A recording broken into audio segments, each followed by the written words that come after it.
You'll regret this later, a part of me says. I'll regret this later, and still, I go on. I do it. I say the thing that I want and don't want to say, to feel at the same time, that is and isn't me at the same time. You can still stop this, a part of me says.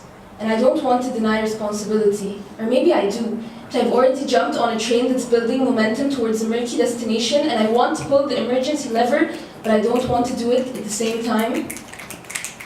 You hate yourself for this, a part of me says.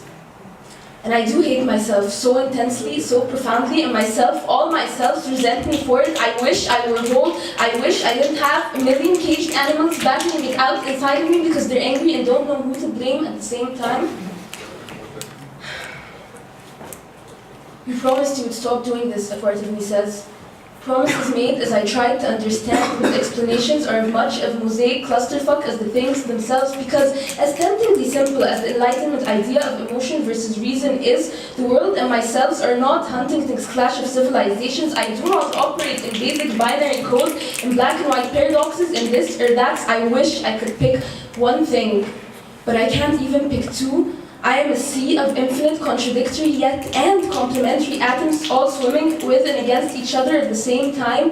And as much as I want to throw my weary body against the comfortable lounges of postmodern mental health and its psychological conceptions of health, utility, toxicity, a part of me can't help but feel that I'm molding to them and not they to me.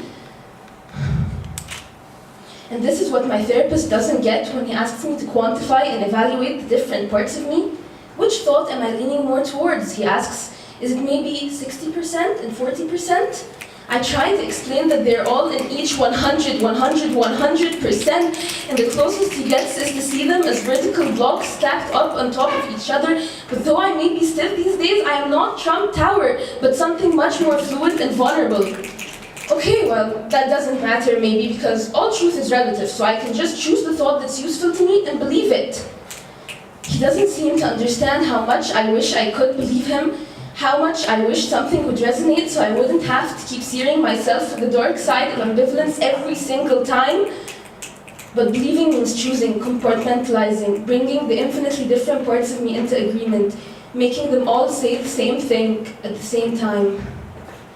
And how do you separate water without turning it into something else?